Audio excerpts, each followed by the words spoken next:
Terre d'empires glorieux et de vaillants guerriers, pays de civilisation et de savoir, terre de culture et de métissage, pays de partage et d'hospitalité, terre de nos dignes pères, tu es ce qui nous définit et nous rassemble dans l'épreuve et dans la prospérité.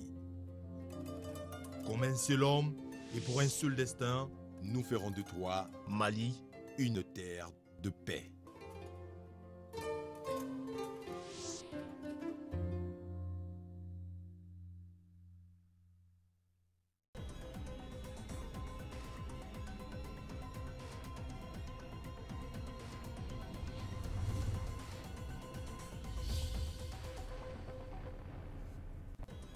Agenda très chargé pour le président de la République en visite à Doha au Qatar. Le directeur général du Fonds qatari de développement, le directeur exécutif de la Banque islamique du Qatar, les ambassadeurs des États membres du G5 Sahel, tous ont été reçus par le président de la République. 15 mai 2017, deuxième anniversaire de la signature de l'accord pour la paix et la réconciliation. Malgré des difficultés dans sa mise en œuvre, des progrès notables ont été cependant engrangés. Le point avec Ibrahim Traoré du desk politique. La politique nationale pharmaceutique du Mali, Ramata Konaté, dans la chronique santé de ce soir, nous fait découvrir ses différentes composantes et son importance. Mesdames, Messieurs, bienvenue dans ce journal. Le président de la République est en visite à Doha au Qatar où il a pu visiter ce matin la grande mosquée de la capitale qatari. Une mosquée inaugurée en 2011 et qui peut contenir jusqu'à 11 000 fidèles. Ibrahim Boubacar Keïta, le président de la République, a prié pour le Mali. Nous l'écoutons, il est au micro de nos envoyés spéciaux Mahamadou Kone, Brahima Koulibaly et Abdul Salam Bambara.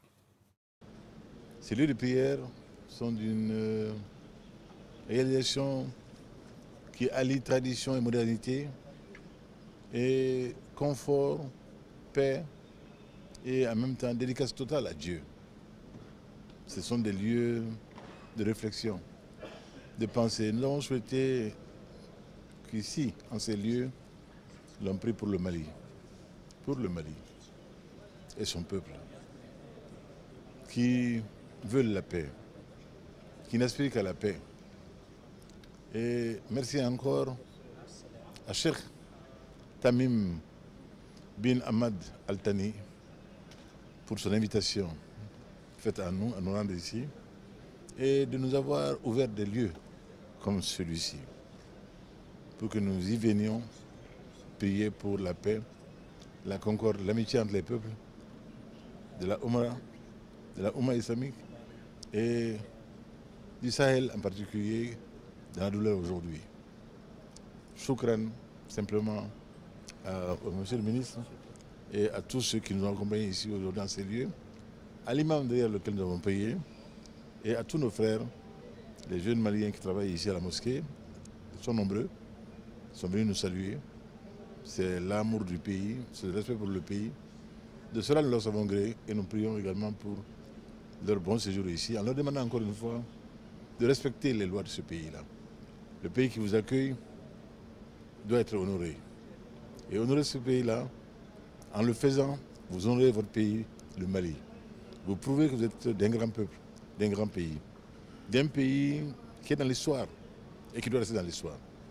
Comme un pays d'islam vrai, qui veut dire la fraternité, le respect réciproque, la considération réciproque.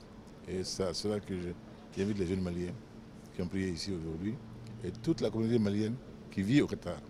Et juste un mot sur le sens des cadeaux que vous avez offerts aux responsables de la mosquée. Nous avons donné des copies des manuscrits de Tombouctou pour signifier encore l'ancienneté de la tradition islamique de notre pays. Nous ne sommes pas des néophytes en islam, nous ne sommes pas, ça veut dire, des nouveaux convertis à l'islam. Nous sommes un pays de vieille islamicité, et cela également gagne à être connu. Et c'est connu ici. Voilà, nous avons fait donc un échange, et heureusement d'ailleurs que nous avions des manuscrits de tradition islamique, auquel nos amis du Qatar ont répondu en nous offrant une copie magnifique du Coran de la version. À Doha, donc, le président de la République, je vous le disais dans les titres, a reçu diverses personnalités, le directeur général du Fonds qatari de développement, le directeur exécutif de la Banque islamique internationale du Qatar et les ambassadeurs des pays membres du G5 Sahel. Le résumé de toutes ces rencontres avec nos envoyés spéciaux. Les ambassadeurs des pays membres du G5 Sahel sont venus saluer et remercier le président Ibrahim Boubacar Keïta pour les actions qu'il mène à la tête de leur organisation commune. Le G5 Sahel qui regroupe le Mali, la Mauritanie, le Niger, le Burkina Faso et le Tchad. Nous avons avec mes collègues ambassadeurs des pays du G5 Sahel eu l'opportunité et le privilège d'être reçus par le président Ibrahim Boubacar Keïta qui effectue une visite à Doha. Et nous avons eu un échange de vues sur le G5 Sahel. Le président nous a donné un certain nombre d'éléments d'information et de directives par rapport au rôle que joue le G5 Sahel. Il nous a informé qu'il coordonne de manière régulière avec ses collègues chefs d'État de nos pays respectifs. Et nous avons eu un échange de vues fraternel sur toutes ces questions et nous avons convenu ensemble de pouvoir continuer et d'expliquer à nos partenaires qataris à travers le monde l'importance de cette organisation qui vient de se créer, envie de pouvoir avoir l'appui et le soutien nécessaire de nos partenaires au niveau international.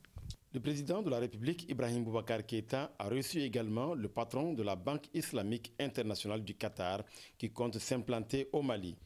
Nous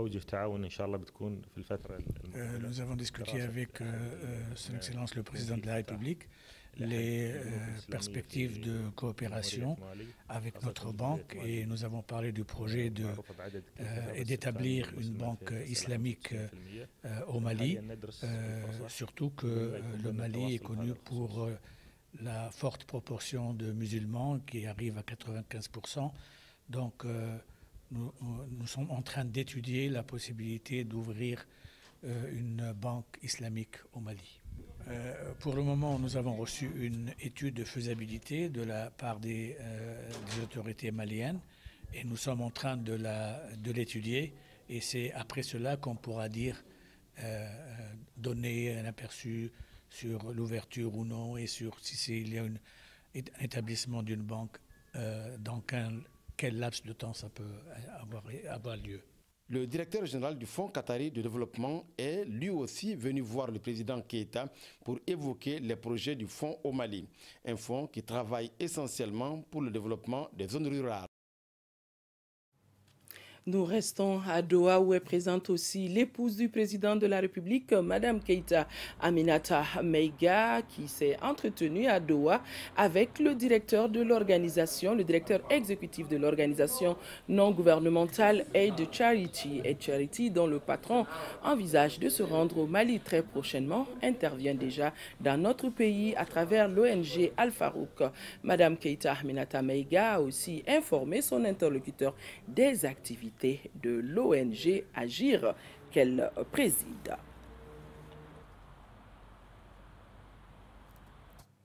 Un mot de l'actualité en France où les choses se mettent très rapidement en place avec la désignation cet après-midi d'un nouveau Premier ministre, Philippe Édouard, 46 ans d'âge, un très proche de l'ancien Premier ministre Alain Juppé. Le président Emmanuel Macron, lui, s'est envolé cet après-midi pour Berlin pour rencontrer la chancelière Angela Merkel. Ici au Mali, nous allons parler de dialogue social suite à la grève illimitée du syndicat national de l'enseignement supérieur et de la recherche scientifique. Sénésup, gouvernement et syndicats devraient se retrouver à la primature. Et avant cette rencontre, le Premier ministre a tenu à faire le point, à rencontrer les responsables du syndicat et à échanger avec eux des points de blocage, la grille plafond 3000. Le secrétaire général du Sénésup, Abdou Malé, est au micro de Moussa Fane. Le Premier ministre nous a appelés en prélude aux négociations qui redémarrent à 17h sur le point de blocage qu'est la grille plafond 3000 et plancher 1368 pour nous rassurer de leur disponibilité à mener à bien ces négociations de ce soir.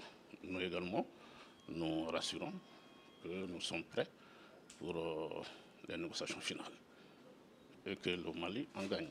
Après déjà 1 mois et demi de grève, c'est bien souhaitable que le gouvernement SNSUP puisse convenir de l'essentiel. Nous demandons simplement que la grille 3000 soit appliquée au Mali, étant donné que le Mali est la 3e économie de la sous-région, alors où est la difficulté. Et nous espérons que cela sera pris en compte dans les négociations. Les chefs d'état-major des pays du G5 Sahel doivent se retrouver le 17 mai prochain dans 2 jours et déjà les experts sont en phase de finalisation des documents portant sur les questions capitales de la mise en œuvre du plan stratégique sécuritaire du G5 Sahel, nous dit Mariam Sagara. C'est le colonel-major Abdoulaye Cissé qui est chargé de conduire les experts du G5 ici présents à Bamako pour finaliser les derniers dossiers avant la grande rencontre des chefs d'état-major des pays G5. Ils vont échanger et discuter sur les 3 thèmes à l'ordre du jour: la structure de commandement des forces, l'évaluation du soutien logistique et les questions d'extraterritorialité du G5 Sahel. Notre concept d'opération a été validé par l'Union africaine et a reçu le mandat de l'Union africaine et transmis aux Nations Unies pour avoir la validation et le mandat des Nations Unies. Cependant, nous travaillons sur des compléments nécessaires tels que le concept, c'est-à-dire le traitement des hommes, des matériels qui seront en dehors de leur pays, qui travailleront dans l'espace du G5 Sahel. Il faut un accord entre les 5 États et c'est ce que nous préparons aujourd'hui. Quant à la participation des partenaires, elle répond à la dimension planétaire des menaces et à une coordination de la sécurité des nations à d'autres niveaux. Nos partenaires techniques qui sont là, ça ne signifie pas que nous ne sommes pas capables. D'ailleurs, notre concept opérationnel, nous l'avons conçu nous-mêmes sans l'aide de quiconque. Cependant, dans ce qui concerne les annexes logistiques et consorts, il faut associer une expérience extérieure, mais la conception elle-même est purement G5 Sahel. Ces spécialistes en sécurité entendent tout mettre en œuvre pour produire des documents qui auront valeurs et crédits, même au niveau du Conseil de sécurité des Nations Unies. Nous allons à la Cour constitutionnelle poursuivre l'audience qu'a accordée Madame le Président de la Cour constitutionnelle à une délégation du ministère de l'Administration territoriale conduite par le ministre Tchéma Hubert Koulibaly. Avec la présidente de l'institution, il a été question des échéances à venir. Le ministre Tchéma Hubert Koulibaly au micro de Agibou Koulibaly. Nous sommes venus tenir une séance de travail à la Cour constitutionnelle en prévision de tout ce que nous avons devant nous comme agenda électoral. Vous savez que les mois qui viennent vont être jalonnés de consultations électorales, la première étant celle du référendum qui arrive. Et derrière, nous avons des élections régionales, des élections locales. Nous avons également des élections municipales partielles en 2017 et 2018, l'élection présidentielle. Tout cela nécessite que le gouvernement travaille étroitement avec les différents acteurs. Je vous ai parlé du référendum constitutionnel, c'est par excellence la matière de la Cour constitutionnelle. C'est utile de venir prendre les suggestions, les avis et même les conseils de la Cour pour que ces consultations se déroulent le mieux possible, que nous ayons le moins de contestations et qu'à l'issue de chaque opération, nous ayons pu bâtir à nouveau la confiance entre les acteurs et faire en sorte, fidèlement à la feuille de route politique qui a été tracée à ce gouvernement-là, faciliter la mise en œuvre de l'accord, apaiser le pays et que l'unité malienne soit reconstruite un peu plus chaque jour.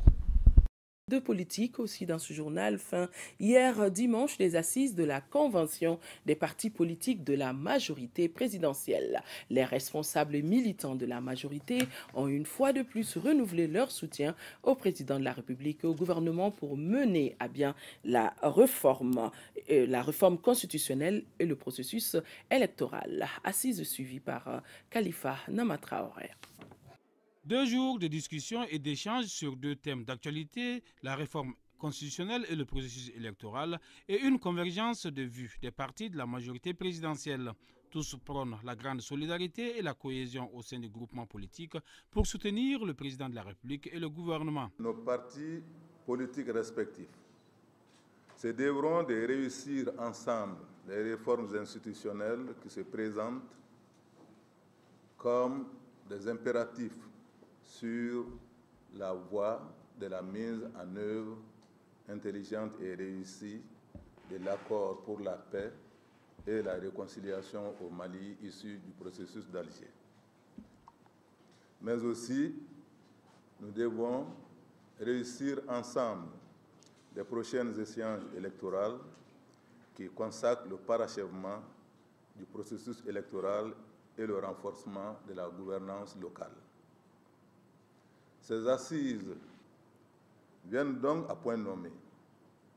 Elles nous ont permis d'harmoniser nos points de vue sur les questions fondamentales liées à la révision de la Constitution, initiée par le président de la République, et de plancher sur les stratégies et alliances électorales pour réussir ensemble les élections communales partielles, locales et régionales qui se profilent à l'horizon.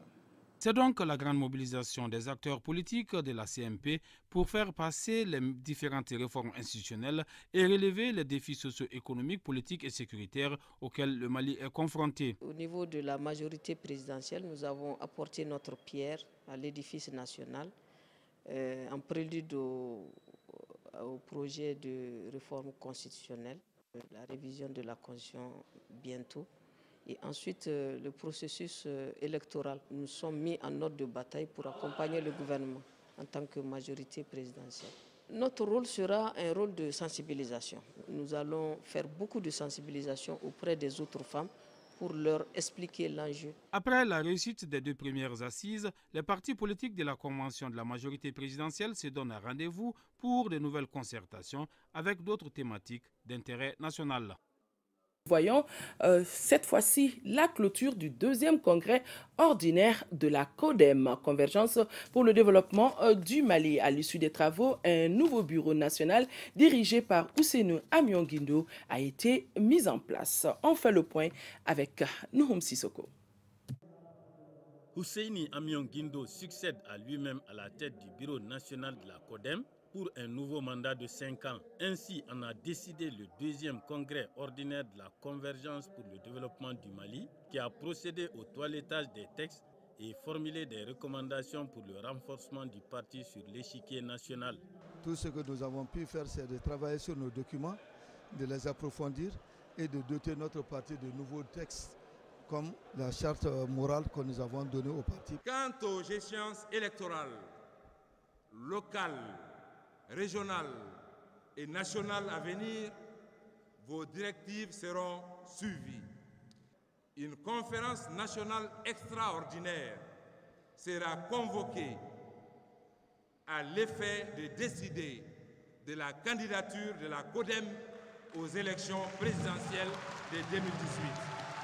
Ces assises se sont aussi penchées sur plusieurs questions d'intérêt national, comme la paix et le sport au roi. Le Mali a besoin de paix, comme la sous-région.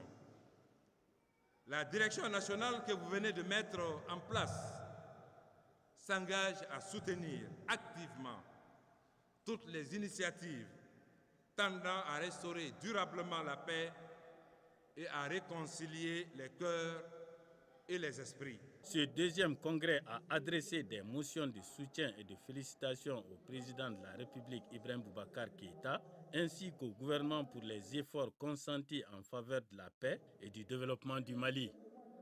La section MPR, Mouvement patriotique pour le renouveau de Dioïla, a effectué sa rentrée politique. C'était en Angola. En Angola, c'est dans le cercle de Dioïla. Envoyés spéciaux à Boukone et Nohom Sissoko.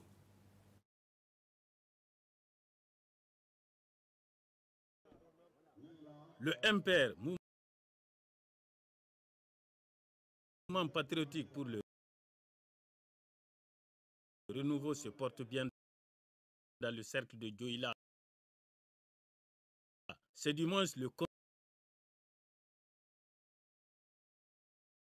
constat fait par les responsables du parti suite aux résultats obtenus lors des communales du 20 novembre dernier. Cette rentrée politique de la section a été une occasion pour fixer les militants sur la vision du parti dans le processus de développement socio-économique du pays. Il s'est aussi agi d'appeler les militants pour améliorer la position du MPR dans le Banico.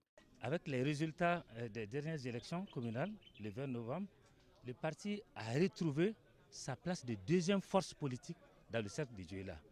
Donc on s'est dit qu'à travers cette rentrée politique, l'occasion est opportune pour saluer les militants et remercier les leaders politiques et tous ces conseillers et conseillères qui se sont bien battus avec peu de moyens pour arriver à ce résultat. Le choix de Nangola pour abriter la rencontre résulte de l'attachement de la population de cette commune rurale aux idéaux du parti du Tigre. Nangola est, comme on dit, un fief du mouvement patriotique pour le nouveau. Les militants sont dévoués. Les militants sont accrochés à ce parti depuis belle lurette. Et les militants méritent qu'on vienne à la base. Et il fallait venir à Nangola pour dire merci à toutes ces communes du cercle de Dioïla, les 22 autres communes. Cette rentrée politique a enregistré la présence des maires et conseillers communaux impairs du cercle de Dioïla, ainsi que les responsables du parti au niveau national.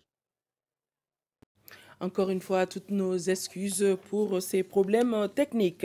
Une importante délégation du Rassemblement pour le Mali RPM, conduite par son 4e vice-président Ambino Témé, a rencontré au siège de l'Union des forces démocratiques à Korofina une forte délégation de ce parti conduite par son président Chaka Diarra. Au terme des débats, les deux partis ont décidé de conjuguer leurs efforts pour accompagner le président de la République, Ibrahim Boubacar Keïta, et se projeter dans la perspective de son élection en 2018.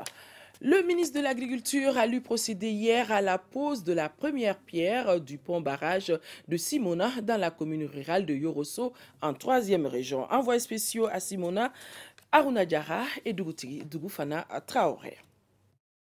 Le volet irrigation de proximité du programme agricole du président Ibrahim Boubacar Keïta prend du galon dans la région de Sikasso. En effet, 14 communes des cercles de Koutiala et Yorosso viennent d'être couvertes par le projet USAID Feed the Future, petite irrigation de proximité. Ce projet est exécuté sur le terrain par les Allemands côté financement et mis en œuvre par le génie rural du ministère de l'Agriculture. Le gouvernement américain s'est réjoui que ces aménagements hydro-agricoles permettront à environ 10 000 personnes, soit 1250 ménages, de déposer des 480 hectares cultivables. Ils contribueront par ailleurs à protéger 100 hectares contre l'érosion dans le cercle de Koutiala et Yorosso. L'accompagnement des partenaires allemands et américains pour la promotion de l'agriculture malienne en vue de garantir la sécurité alimentaire, qui est une préoccupation du chef de l'État, le président Ibrahim Boubacar Keïta, a été fortement salué par le ministre Nangou Dambélé. Les projets irrigation de proximité annoncés visent à contribuer au renforcement de la sécurité alimentaire et de l'état nutritionnel des populations par l'accroissement et la diversification de la production agricole et l'amélioration de l'accessibilité aux produits issus de l'irrigation de proximité dans les communes Feed the Future des cercles de Koutiala et de Yorosso. L'initiative pour la mise en œuvre de cette politique a été saluée par les habitants de Simona à travers le chef de village, le maire, l'APECAM et les députés. Au cours de cette mission, le ministre Nangou Dambélé a transmis des messages du président de la République et du Premier ministre aux notabilités de Yorosso. En tous les cas, les habitants de Simona, à 15 km de Grosso, attendent avec beaucoup d'espoir ce pont-barrage, dont les travaux débutent en octobre prochain. Autre titre phare de ce journal, 15 mai, deuxième anniversaire de l'accord pour la paix et la réconciliation signé au Mali et parachevé le 20 juin 2000. Malgré les difficultés dans sa mise en œuvre, les progrès notables sont salués par les parties signataires. Et le président de la République, de son côté, qui ne cesse de faire un plaidoyer, y compris auprès des partenaires et amis du Mali, pour l'application effectif des engagements. Ibrahim Traoré du desk politique.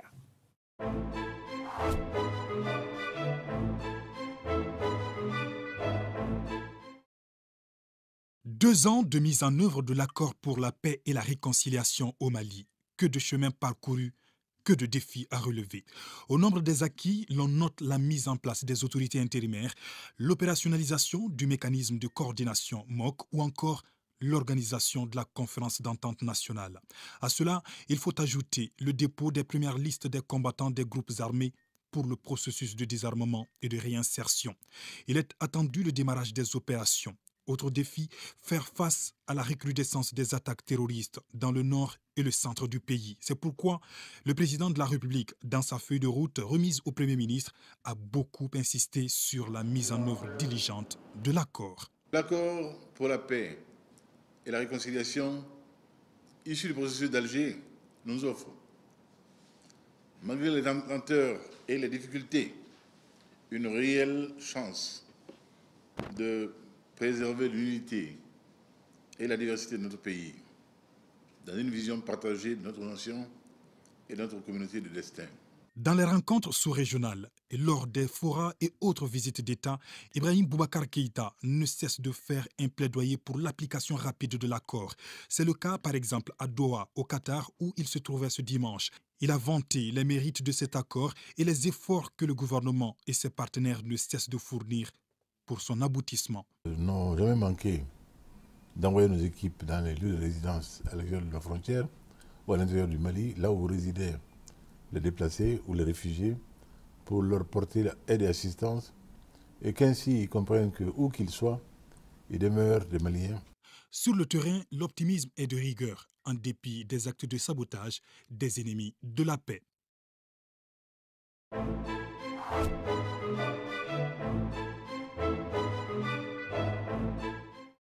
Une page spéciale ouverte à l'occasion du deuxième anniversaire de la signature de l'accord de paix à partir de ce soir. Donc, tenu ce matin au ministère du Commerce et de la Concurrence de la deuxième session du Conseil national des prix. Il s'agit de l'approvisionnement correct du marché en produits de première nécessité, et cela en cette veille du mois de Ramadan. Cérémonie présidée par le ministre du Commerce et de la Concurrence, porte-parole du gouvernement. On fait le point avec Mamadou Fané.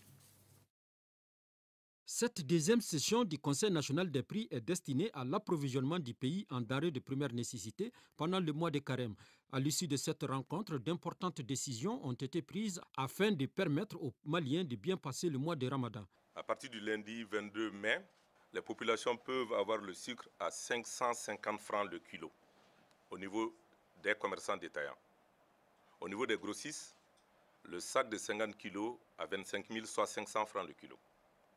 En ce qui concerne le riz de grande consommation, riz brisure importé, le kilo au niveau des commerçants détaillants ne doit pas dépasser 350 francs. Au niveau des grossistes, le sac de 50 kg doit être vendu au plus à 16 500 francs, soit 330 francs le kilo. Le prix de l'huile, le litre ne doit pas dépasser 600 francs au niveau de nos unités. Et donc au niveau des commerçants détaillants, 650 francs le litre au plus. En ce qui concerne la farine, nous avons constaté une hausse du prix du sac de farine de 1 500 francs, donc de 15 000 à 16 500. Nous avons demandé à ce qu'on revienne aux 15 000 francs. Aux boulangers qui sont présents parmi nous, nous exigeons que le prix du pain de 300 grammes ne doit pas excéder du tout 300 francs. Et 150 grammes à 150 francs au plus aussi au niveau du détaillant. Pour une meilleure exécution des décisions du Conseil, des dispositions sont prises par le département du commerce. Dès demain, nous allons demander au gouverneur de mettre en place les comités de veille au niveau de toutes les régions. Cette fois-ci, la nouveauté, c'est que les comités de veille seront accompagnés par des brigades de surveillance, composées des éléments de la Direction nationale du commerce, de la Direction générale des douanes, de la police et de la gendarmerie. Au quotidien, cette brigade serait sur les marchés pour vérifier les prix. Les prix qui ont été fixés, compte tenu des efforts qui ont été faits par l'État, nous sommes partie prenante et nous nous engageons vraiment à respecter. Et à la sortie de cette réunion, nous allons vraiment informer l'ensemble de nos membres par rapport vraiment à ces informations qui vont entrer en vigueur à partir déjà du lundi prochain. En plus de ces mesures, 200 magasins témoins, dont 120 dans le district de Bamako et 5 par région, seront ouverts sur l'ensemble du pays pour faciliter l'approvisionnement correct des populations. L'Archive de la photographie malienne, c'est le nom d'un projet soutenu par l'Université de Michigan State aux États-Unis en collaboration avec la Maison africaine de la photographie malienne. Autrement, rendre accessible à l'échelle mondiale des archives des photographes les plus importants du Mali datant des années 1940 à nos jours. Fousseini Tunkara a suivi. L'archive de la photographie malienne est financée par le gouvernement américain à travers un fonds géré par l'Université d'État de Michigan. L'initiative est menée de concert avec la Maison africaine de la photographie du Mali et le Centre des arts, des lettres et des sciences sociales en ligne Matrix. En soutenant ce projet, le gouvernement américain réaffirme son attachement à l'émergence des artistes maliens, dira l'ambassadeur des États-Unis au Mali. Ces archives profiteront à l'enseignement et à la recherche dans le monde entier à travers une variété de disciplines telles que l'histoire, l'anthropologie, la science politique et l'art. Au compte de ce projet, déjà 100 000 images rares des archives originales des 5 photographes professionnels, à savoir Malik Sidibé, Adaman Kouyaté, Sitiani Sitou, Abdraman Sakali et Mamadou Sidibé sont numérisés et accessibles au public à travers les sites web amp.matrix.edu. Je reste convaincu que les archives des photographes cités seront mieux conservées, que les droits des détenteurs de ces fonds ou leurs ayants droit seront entièrement respectés et que l'histoire du Mali, telle que capturée par ces images, sera mieux connue à travers le monde.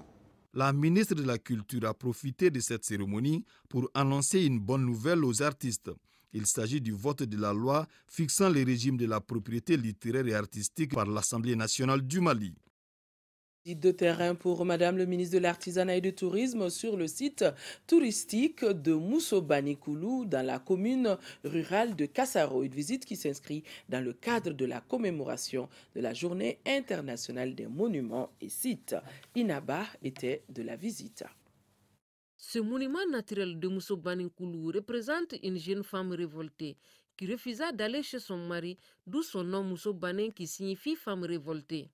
Le site est resté longtemps méconnu jusqu'au passage de l'équipe de Chronique Culture de l'URTM en 2014. C'est ainsi que l'Association pour le développement de la commune rurale de Kassaro et la section malienne de l'ICOMOS ont initié la présente visite qui s'inscrit dans le cadre de la Journée internationale des monuments et des sites. En faisant de ces biens culturels des destinations touristiques à travers la réalisation d'infrastructures et la création de services pour le tourisme national et international. Nous devons faire en sorte que les communautés locales soient le moteur et les premiers bénéficiaires des activités touristiques. Je vois un site vraiment qui est détérioré et qu'il faut certainement valoriser. Je suis prête à accompagner ICOMOS parce que vraiment je crois que pour les populations, non seulement pour lutter contre le chômage, je pense qu'il faut quand même aider ceux qui ont la volonté de valoriser ces sites-là. Le site de Moussobani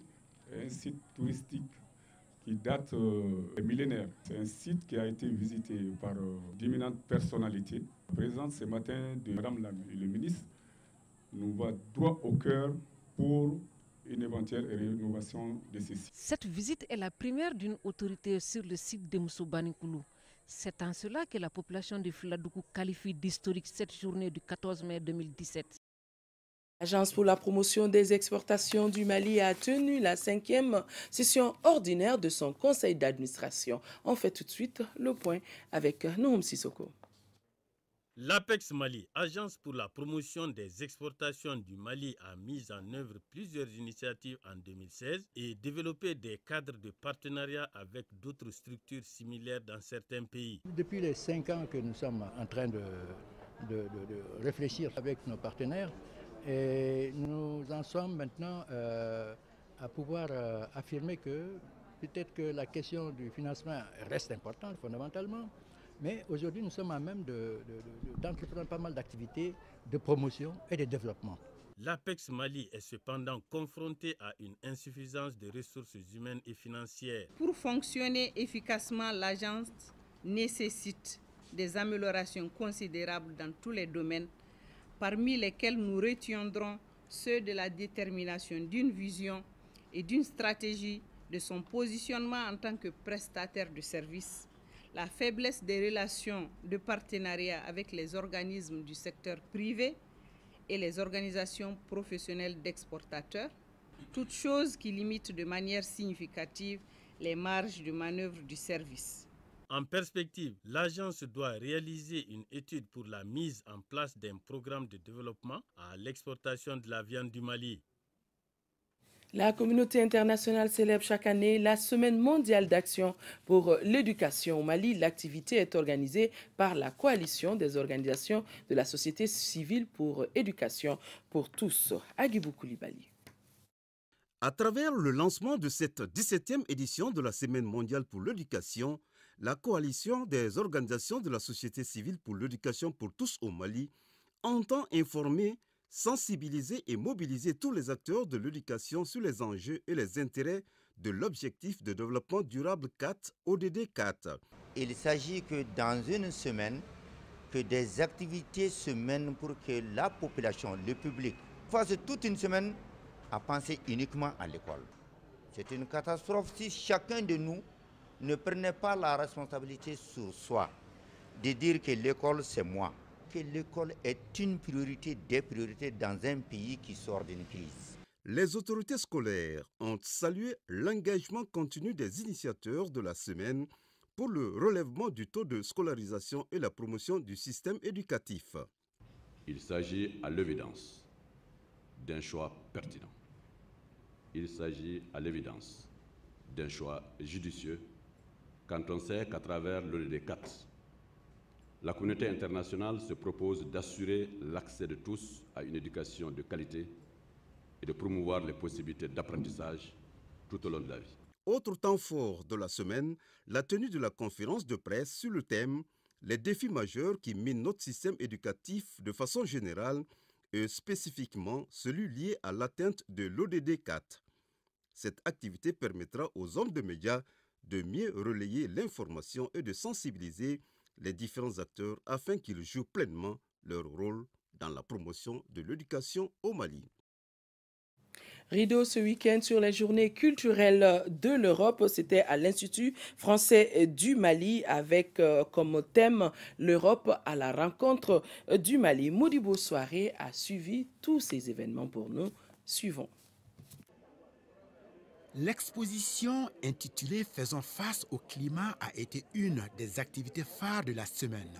Cette expo qui jette un regard pointu et inquiétant sur la question du climat est une fusion entre 5 caricaturistes maliens et 5 caricaturistes suédois sous l'égide de l'ambassade de Suède au Mali. Cette exposition est un concept mûri par l'Institut suédois pour montrer un des aspects de la promotion du développement durable à la suédoise.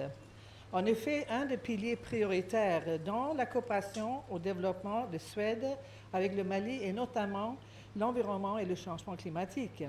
L'expo vise à encourager les débats sur la question du développement durable, un sujet mis en relief à travers les stylos et autres pinceaux des artistes caricaturistes.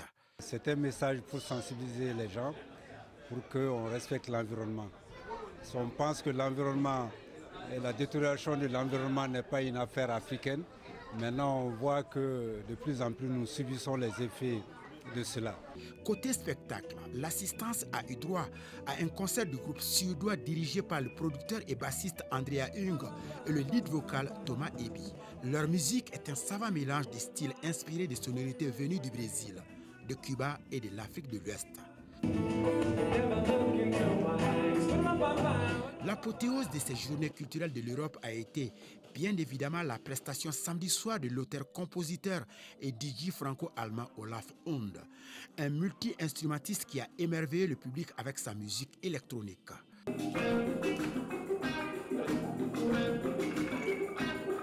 Je pense que ces quelques journées pour lesquelles les Européens, les pays, les institutions se sont mobilisés et pour lesquelles l'Institut français nous offre ce cadre exceptionnel, je pense qu'elles ont permis ce brassage qu'on peut espérer de ce qu'est la geste culturelle à travers différentes manifestations musicales, des expositions, des caricaturistes, des photos, etc., des films bien sûr.